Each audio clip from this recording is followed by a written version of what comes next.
నమస్తే వార్తలకి స్వాగతం వివరాల్లోకి వెళితే డాక్టర్ సర్వేపల్లి రాధాకృష్ణన్ విద్యార్థి మిత్ర కిట్ పథకానికి హైదరాబాద్ కి చెందిన KLSR ఇన్ఫ్రాటెక్ లక్ష నోట్ పుస్తకాలు పెన్నులను విరాళంగా అందించింది. సుమారు 40 లక్షల విలువైన నోట్ పుస్తకాలు పెన్నులను KLSR సంస్థ విరాళంగా అందించింది. ప్రభుత్వ పాఠశాలల విద్యార్థులకు వీటిని అందజేయనున్నారు. ఈ మేరకు నోట్ పుస్తకాల పంపిణీని రాష్ట్ర విద్యా ఐటీ శాఖల మంత్రి నారా లోకేష్ ఉండవల్లిలోని నివాసంలో ప్రారంభించారు. పుస్తకాల ట్రక్ ను జెండా ఊపి ప్రారంభించారు. ఈ కార్యక్రమంలో ఎమ్మెల్సీ బీద రవిచంద్ర యాదవ్ తో పాటు KLSR Infratech limited MD KL Sridhar Reddy, director K Preetham Reddy, Samagra Shiksha state project director V Srinivasarao తదితరులు పాల్గొన్నారు.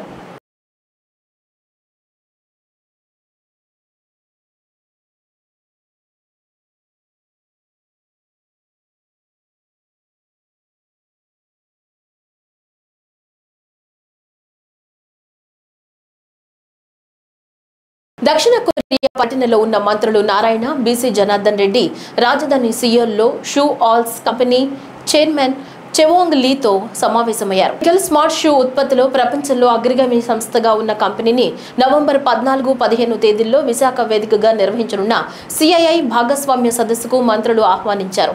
మెడికల్ చిప్లతో కూడిన షూ సోల్ వాకింగ్ చేయడం ద్వారా విద్యుత్ ఉత్పత్తి చేసే షూ డయాబెటిస్, ఆర్థరైటిస్ రోగులకు ఉపశమనం కలిగించే పలు రకాల ఉత్పత్తులు తయారు చేయడంలో విశేష అనుభవం ఉన్న సంస్థ షూ ఆల్స్.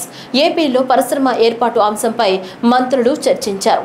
ముఖ్యమంత్రి చంద్రబాబు నాయకత్వంలో రాష్ట్రంలో మెరుగైన మౌలిక సదుపాయాలు కల్పనతో పాటు ఆంధ్రప్రదేశ్లో పెట్టుబడులకు అనుకూల వాతావరణం ఉందని షూ ఆల్స్ కంపెనీ ప్రతినిధులకు వివరించారు.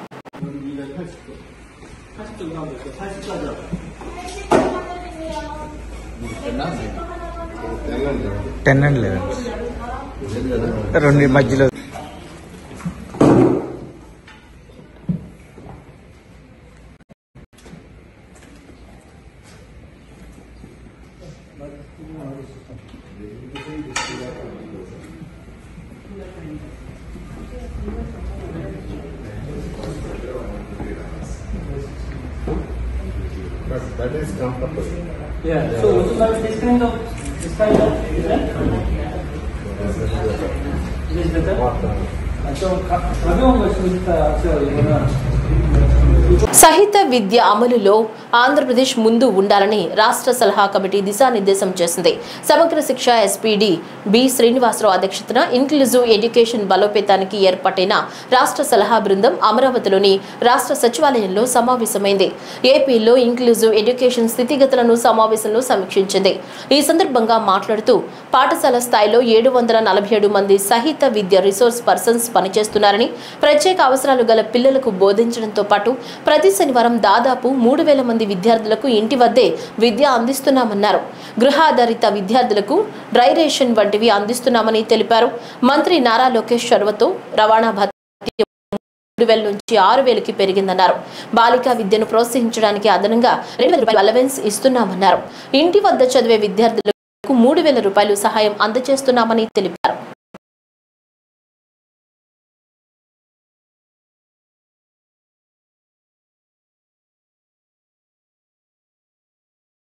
విజయవాడ ఇంద్రకీలాద్రిపై దసరా ఉత్సవాల్లో భాగంగా 9వ రోజు అమ్మవారు దుర్గాదేవి అలంకరణలో భక్తులకు దర్శనమిస్తున్నారు. దుర్గాదేవి అలంకరణలో ఉన్న అమ్మవారిని దర్శించుకునేందుకు భక్తులు పెద్ద సంఖ్యలో తరలి వస్తున్నారు.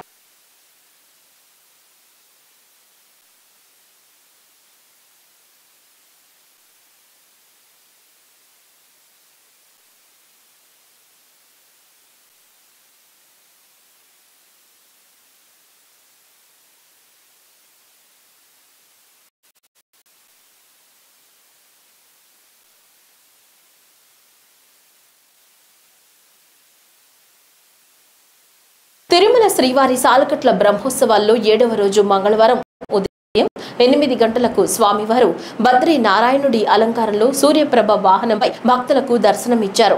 వాహనం ముందు భక్తజన బృందాలు చెక్క భజనలు, కోలాటాలతో స్వామివారిని కీర్తిస్తుండగా మంగళ వాయిద్యాల నడుమ స్వామివారి వాహన సేవ కోలాహలంగా జరిగింది. భక్తులు అడుగడుగున కర్పూర హారతులు సమర్పించి స్వామివారిని దర్శించుకున్నారు. సూర్యుడు సకల రోగ నివారకుడు, ఆరోగ్య కారకుడు, ప్రకృతికి చైతన్య ప్రదాత, ఔషధీపతి అయిన చంద్రుడు కూడా సూర్యతేజ తేజం వలనే ప్రకాశిస్తూ వృద్ధి పొందుతున్నారు. ఈ ఉత్సవంలో శ్రీవారి చుట్టూ ఉన్న సూర్యప్రభ సకల జీవుల చైతన్య ప్రభ, సూర్యమండల మధ్యవర్తి శ్రీమన్నారాయణుడే. అందుకే సూర్యుడిని సూర్యనారాయణుడు అని కొలుస్తున్నాం. సూర్యప్రభ వాహనంలో స్వామివారిని దర్శిస్తే ఇతోధిక భోగభాగ్యాలు, సత్సంతాన సంపదలు, ఆయురారోగ్యాలు సిద్ధిస్తాయి. శరీరంలోని ఒక్కొక్క భాగం కూడా ఆయనతో సమానంగానే పూజనీయమైనటువంటిది. భగవద్గీతలోని 11 కళ్ళ వలె సూర్యుడు చంద్రుడు ఉన్నారు. ప్రకాశమే. ఆ ప్రకాశం మరెవరూ కాదు, సాక్షాత్తు పరమాత్మయే. అందువలనే స్వామి సూర్య భగవద్వాక్షణం అని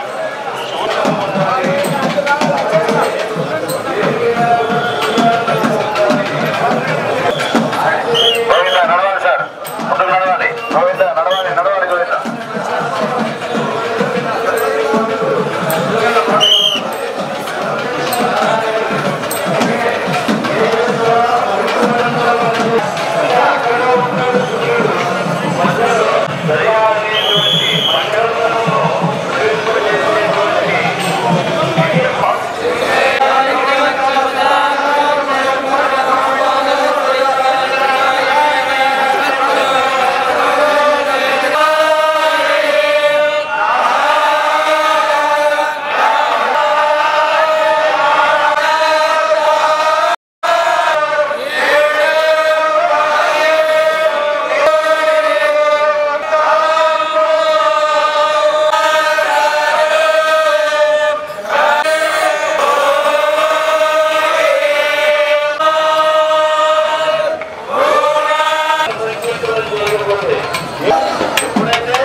ప్రజల ఆరోగ్యానికి ప్రభుత్వం అత్యంత ప్రాధాన్యత ఇస్తుందని రాష్ట్ర సాంఘిక సంక్షేమ శాఖ మంత్రి డాక్టర్ డోల శ్రీ బాల వీరాంజనేయ స్వామి అన్నారు.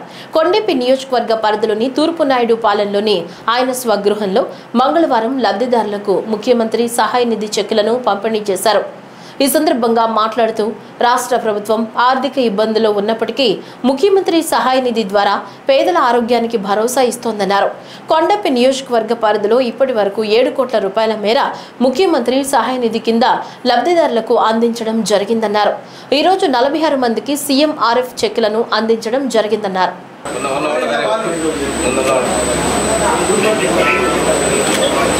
రాష్ట్రంలో కనీవిని ఎరుగని రీతిలో ముఖ్యమంత్రి చంద్రబాబు నాయుడు ముఖ్యమంత్రి సహాయ నిధి కింద కోట్లాది రూపాయల నిధులు కేటాయిస్తున్నారని, అనేక మందికి ప్రాణభిక్ష పెట్టే ఘనత సీఎం చంద్రబాబుకు దక్కుతుందని మంత్రి అచ్చెన్నాయుడు అన్నారు. నిమ్మడ క్యాంపు కార్యాలయంలో నిర్వహించిన గ్రీవెన్స్ కార్యక్రమంలో మంత్రి కింజరపు అచ్చెన్నాయుడు పాల్గొన్నారు. ఈ సందర్భంగా మంత్రి కింజరపు అచ్చెన్నాయుడు గ్రీవెన్స్ కు వచ్చిన అర్జీదారు నుంచి వినతులు స్వీకరించారు. వారి నుంచి నేరుగా సమస్యలను తెలుసుకుని వ్యక్తిగతంగా అర్జీలు స్వీకరించారు. అర్జీదారుల నుంచి వచ్చిన ప్రతి అంశాన్ని జాగ్రత్తగా పరిశీలించి సంబంధిత శాఖల అధికారులకు వెంటనే పంపిస్తూ పరిష్కారం దిశగా చర్యలు తీసుకుంటున్నామని మంత్రి అచ్చెన్నాయుడు తెలిపారు.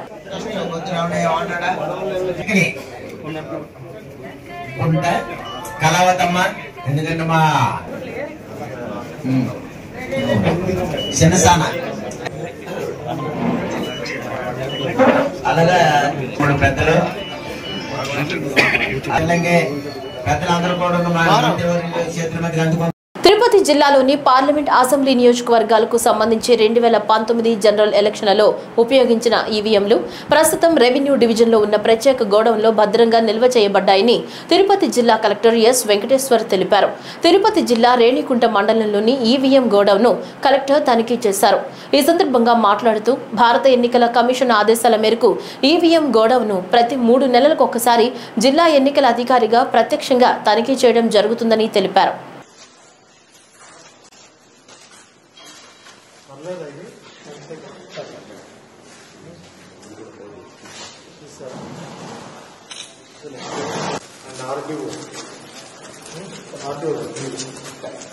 ఇది పెట్టుకున్నా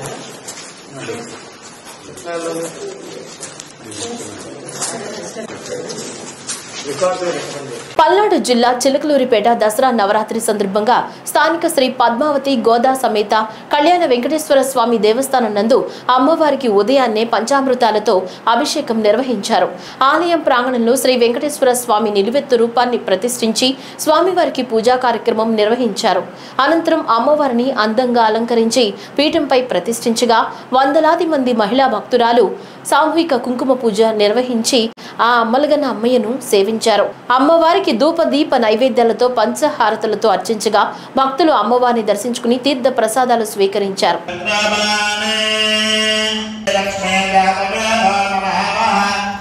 బొట్టు పెట్టండి.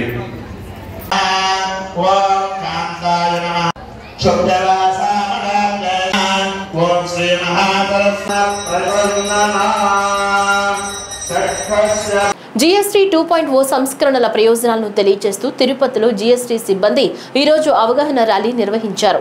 సూపర్ 6 జీఎస్టీ సూపర్ సేవింగ్స్ అవగాహన ర్యాలీలు విజయవంతంగా నిర్వహిస్తున్నామని తిరుపతి జిల్లా జీఎస్టీ అదనపు కమిషనర్ నోడల్ అధికారి కె నాగేంద్ర తెలిపారు. నగరంలోని గాంధీ రోడ్ నుంచి పాత మున్సిపల్ కార్యాలయం వరకు అవగాహన ర్యాలీ జరిగింది. నెల రోజుల పాటు ఈ అవగాహన ర్యాలీలు నిర్వహిస్తున్నట్లు జీఎస్టీ కమిషనర్ తెలిపారు.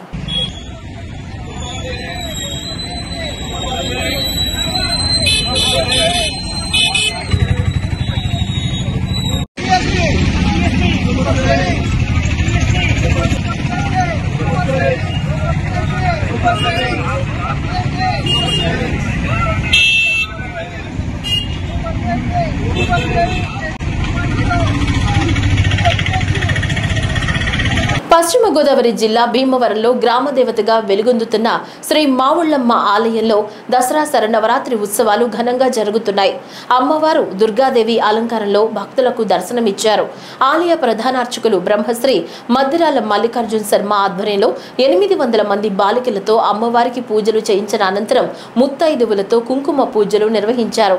అనంతరం అమ్మవారికి హారతులిచ్చి నైవేద్యాలు సమర్పించారు.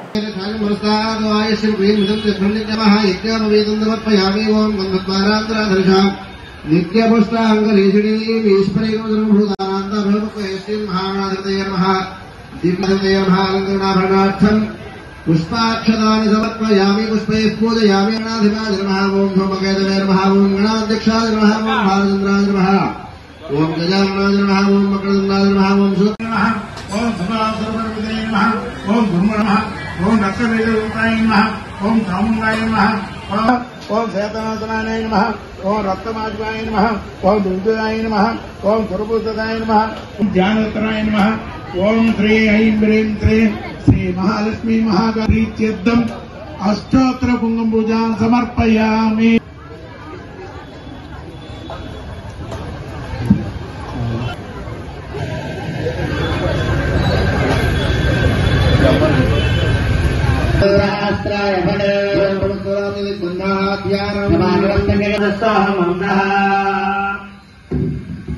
అందరూ కూడా చెప్పడమ్మా, ఆడవారు మగవారు అందరూ కూడా చెప్పడమ్మా.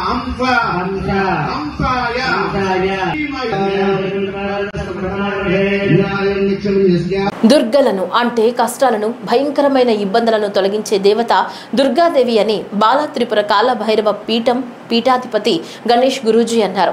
శ్రీకాకుళం నగరంలోని నాగావళి నది ఒడ్డున బలగలో వెలసిన బాలాత్రిపుర సుందరీదేవి కాలభైరవ పీఠంలో పీఠాధిపతి గణేష్ గురూజీ ఆధ్వర్యంలో మంగళవారం సామూహిక కుంకుమ పూజలను సువాసినిలు నిర్వహించారు.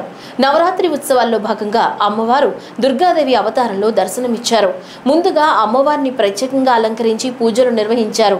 ఈ సందర్భంగా పీఠాధిపతి గణేష్ గురూజీ మీడియాతో మాట్లాడుతూ దుర్గాదేవి అంటే అసాధ్యమైన కష్టాల నుంచి మనల్ని తీసుకెళ్లేది అని అర్థమని తెలిపారు. దుర్గాదేవి హిందూ మతంలోని ప్రధాన దేవతల్లో ఒకరని, దుర్గాదేవి బలం, రక్షణ, మాతృత్వం, యుద్ధాలు, విధ్వంసంతో ముడిపడి ఉంటుందన్నారు. దుర్గాదేవికి 9 రూపాలు ఉన్నాయని నమ్ముతారని, ప్రతి ఒక్కటి హిందూ మతాల్లో ఎంతో గౌరవించబడుతుందన్నారు. భక్త మహాశైలందరికీ కూడా సర్వజనులందరికీ ముందుగా విజయదశమి శుభాకాంక్షలు.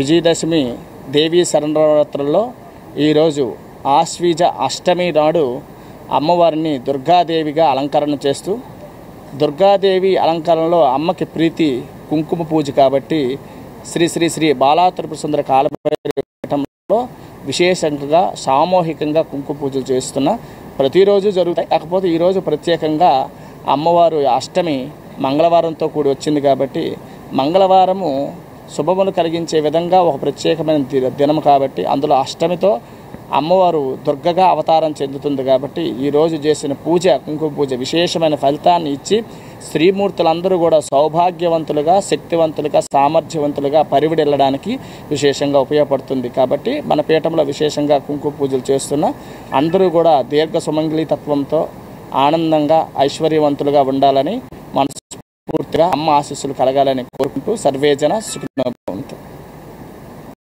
గోదావరి పరివాహక ప్రాంతాల్లో కురుస్తున్న వర్షాల ప్రభావంతో గోదావరికి వరద నీరు పోటెత్తుతుంది. గడిచిన 2 రోజులుగా స్వల్పంగా తగ్గిన గోదావరి వరద ప్రవాహం తాజాగా పెరుగుతూ వస్తుంది.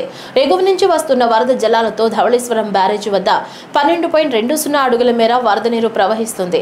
దీంతో బ్యారేజీ 175 గేట్లు తెరచి 10.35 లక్షల క్యూసెక్ల వరద జలాలను దిగువకు వదులుతున్నారు. వరద ప్రవాహం 10 లక్షల క్యూసెక్లు దాటడంతో ధవళేశ్వరం బ్యారేజీ వద్ద మొదటి ప్రమాద హెచ్చరికను జారీ చేశారు. దీంతో దిగువనున్న డాక్టర్ బిఆర్ అంబేద్కర్ కోనసీమ జిల్లాలోని 60 లంక గ్రామాలు వరద ప్రభావాన్ని ఎదుర్కొంటున్నాయి. వరద వృద్ధి పెరగడంతో కోనసీమలోని పలు రేవుల్లో ప్రయాణికుల రాకపోకలను నిలుపుదల చేశారు.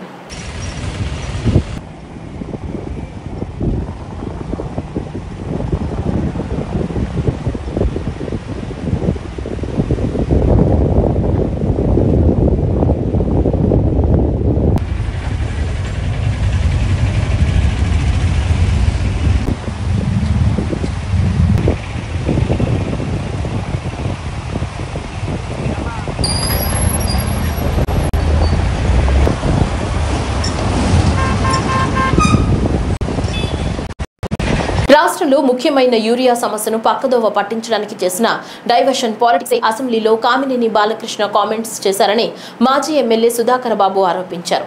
దీనిపై చిరంజీవి రియాక్షన్, నాగబాబు పవన్ కళ్యాణ్ రియాక్ట్ కాకపోవడం కావాలని చేసిన కుట్రగానే భావిస్తున్నామని తెలిపారు. 16 సంవత్సరాలు సీఎంగా పనిచేసిన చంద్రబాబు ఇప్పటికీ P4 అంటున్నాడంటే అతను పాలకుడిగా ఘోరంగా విఫలమయ్యారని ఒప్పుకున్నట్లేనని విమర్శించారు. చెత్త ఆలోచనలన్నీ చంద్రబాబుకే వస్తాయని ఎద్దేవా చేశారు. సాధారణంగానే నారా చంద్రబాబు నాయుడుకు బాగా దిగువ మధ్యతరగతి కుటుంబాలన్నా పేదవాళ్ళన్నా ఈ రాష్ట్రంలోని ఈ ప్రభుత్వం వైపు చూసే వర్గాలన్నా చాలా చిన్న చూపు ఉంటుంది. నేను ఎందుకు ఈ మాట చెప్పగలుగుతున్నానంటే ఇన్ని సంవత్సరాలు తన రాజకీయంలో ఉండి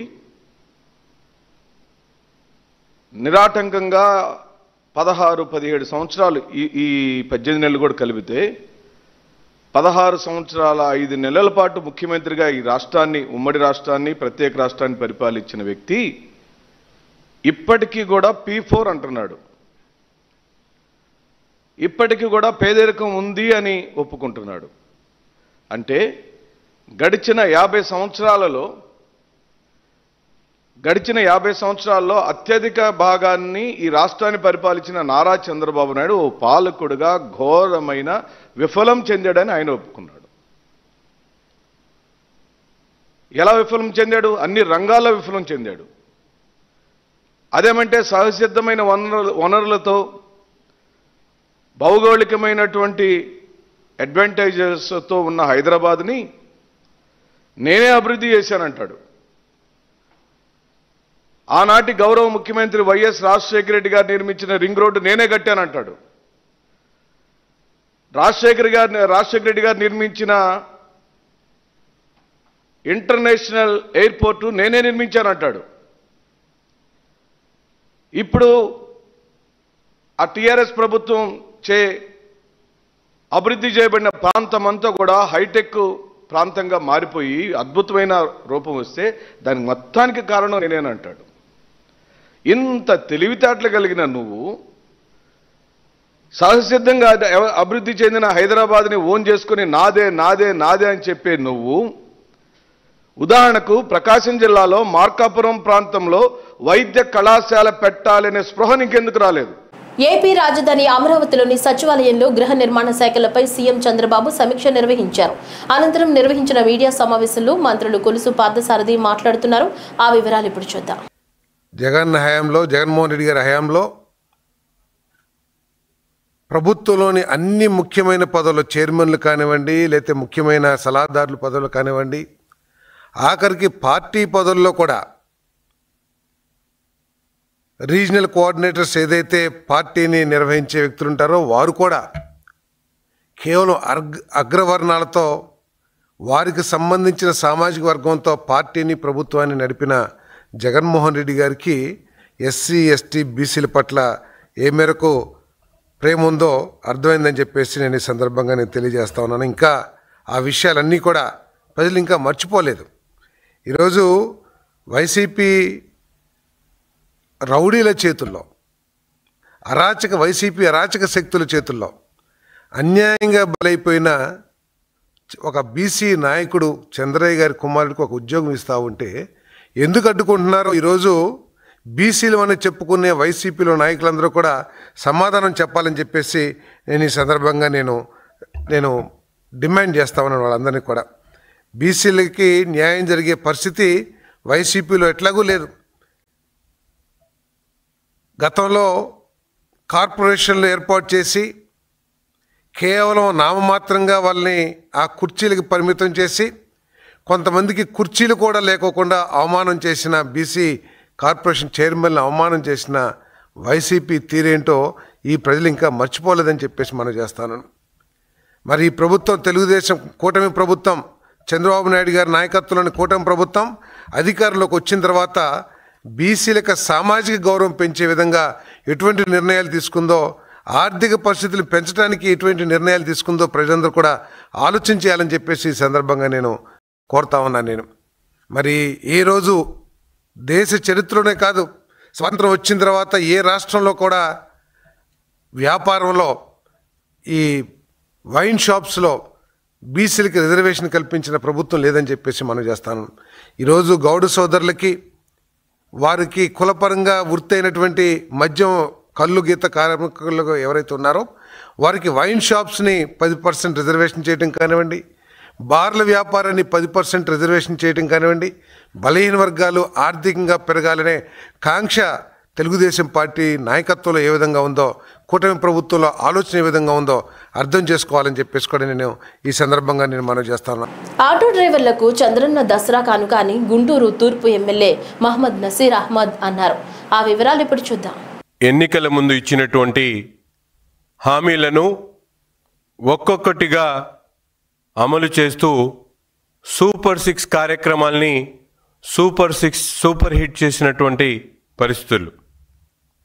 సీఎం చంద్రబాబు గారు అలాగే యువగళ సారథిగా ఉన్న ఆనాడు పాదయాత్రలో రాష్ట్రంలో ఉన్నటువంటి అన్ని వర్గాల ప్రజలతో మమేకమై ముఖ్యంగా కార్మిక రంగ సోదరులతో ప్రత్యేకంగా వారి ఇబ్బందులను, కష్టాలు తెలుసుకున్నటువంటి యువగళ సారథి నారా లోకేష్ గారు అధికారం చేపట్టినటువంటి సంవత్సర కాలంలోనే ముఖ్యంగా ఆటో కార్మికులు, ఆనాడు వైసీపీ ప్రభుత్వంలో ఆటో ఎక్కి రోడ్డు ఎక్కాలంటే భయపడేటువంటి పరిస్థితులు ఉన్నాయి. ఒక పక్కన గుంతల రోడ్లు, పోలీసుల కేసులు, ఆటో కార్మికుల వేధింపులు, దౌర్జన్యాలను అన్నీ కూడా తెలుసుకున్నటువంటి నారా లోకేష్ గారు ఈరోజు కూటమి ప్రభుత్వం చెప్పినటువంటి మాట ప్రకారం అక్టోబర్ 4వ తారీఖున ఆటో కార్మికుల కోసం ప్రతి ఒక్క ఆటో కార్మికుడికి కూడా 15,000 రూపాయలు వాళ్ళ ఖాతాలో జమ చేస్తున్నటువంటి పరిస్థితులు. వాళ్ళను ఆర్థికంగా ఆదుకోవాలనేటువంటి ఆలోచనతో ముఖ్యంగా గత ప్రభుత్వంలో 10,000 ఇచ్చి చేతులు దులుపుకున్నటువంటి పరిస్థితులు. 10,000 ఇచ్చినప్పటికి కూడా ఆనాడు ప్రతి ఒక్క ఆటో మీద కూడా వేలాది పన్నులు వేసేటువంటి పరిస్థితులు, అనేక రకాలుగా వారిని ఇబ్బంది పెట్టేటువంటి పరిస్థితులు. ఒక రోడ్డు మీద ప్రయాణం చేయాలంటే భయపడేటువంటి పరిస్థితుల్లో ప్రతి నిత్యం కూడా ఆటో రిపేర్లకే ఆ డబ్బులన్నీ కూడా సరిపోయేటువంటి పరిస్థితులు మనం గతంలో చూసాం. ఈరోజు కూటమి ప్రభుత్వం ఏర్పడ్డ తర్వాత రాష్ట్రంలో 1400 కోట్ల రూపాయలతో రాష్ట్ర రహదారులతో పాటు జిల్లా రహదారులన్నీ కూడా మరమ్మతులు చేసినటువంటి ప్రభుత్వం ఈ కూటమి ప్రభుత్వం. Vijayawada tyre retreaders and vulcanisers welfare association election nomination ప్రక్రియ ప్రారంభమైన సందర్భంగా అసోసియేషన్ అధ్యక్ష పదవికి షేక్ ఫకీర్ అహ్మద్ ఎన్నికల ప్రొసీడింగ్ అధికారికి నామినేషన్ పత్రాలు సమర్పించి మీడియాతో మాట్లాడుతూ అందరూ తనకు సహకరించి మద్దతు తెలిపిన ప్రతి ఒక్కరికి పేరు పేరున ధన్యవాదాలు తెలిపారు. అధ్యక్షుడిగా బాధ్యతలు చేపట్టిన తర్వాత ప్రతి ఒక్కరూ సలహా సూచనలు మేరకు అసోసియేషన్ అభివృద్ధికి కృషి చేస్తానని, అసోసియేషన్లో ప్రతి సభ్యుడు వారి వ్యాపార అభివృద్ధికి సహకరిస్తానని, అసోసియేషన్లో ప్రతి సభ్యుడికి ఏ సమస్య వచ్చినా సరే ముందుండి ఆ సమస్య పరిష్కారానికి కృషి చేస్తానని తెలిపారు. ఈ కార్యక్రమంలో ఆయన మాట్లాడుతూ షేక్ ఫకీర్ అహ్మద్ అందరికీ సుపరిచితుడని, ప్రతి ఒక్కరితోనూ సొంత అన్నదమ్ములులాగా కలిసిమెలిసి ఉంటారని, అందుకే ఆయనను ఈ ఎలక్షన్లలో అధ్యక్షుడిగా ఎన్నుకోవాలని ప్రతి ఒక్కరికి పిలుపునిచ్చారు. డెవలప్ కోసం, సభ్యుల అభ్యున్నతి కోసం పాటుపడతానని మీ అందరి ముందు మాట ఇస్తున్నాను. ఈ పాలకవర్గాన్ని అందరినీ కలుపుకొని మీ అందరి ఆశీస్సులతో అసోసియేషన్ ని ముందుకు నడిపిస్తానని మీకు మాట ఇస్తున్నానండి. అందరు పెద్దల సమక్షంలో అల్లా భయభక్తులు నాలో ఉన్నాయి, మీ అందరి ఆశీస్సులు నాకు ఉన్నాయి. నేను చాలా అభివృద్ధి అసోసియేషన్ ని అభివృద్ధి పదంలో నడిపిస్తానని మాటిస్తున్నానండి. ప్రస్తుత పాలక వర్గం ఏకగ్రీవంగా ఆమోదించి వారిని సభ్యుడిగా ఎన్నుకోవడం జరిగింది. అలాగే నేను గౌరవ అధ్యక్షుడిగా ఉండి అలాగే మాజీ అధ్యక్షులు ఈ కార్యక్రమంలో విచ్చేశారు. అలాగే పెద్దలందరూ ఈ కార్యక్రమాన్ని చాలా విజయవంతం చేశారు. అలాగే వారిని ఘన విజయం సాధించాలని, మీ అందరి సహాయ సహకారాలు ఉండాలని, ఈ సంఘం అభివృద్ధి కోసం మీ అందరి సహకారంతో సంఘాన్ని అభివృద్ధి తీసుకెళ్లేందుకు ఫకర్ అహ్మద్ బాబు గారు మీ వెంట ఉంటారని ప్రతిముఖంగా తెలియజేస్తున్నాను. ఇక్కడ విచ్చేసిన వారి అందరికీ పేరు పేరున ధన్యవాదాలు తెలుపుతున్నాను. ఈ వార్తలు ఇంతటితో సమాప్తం. నమస్కారం.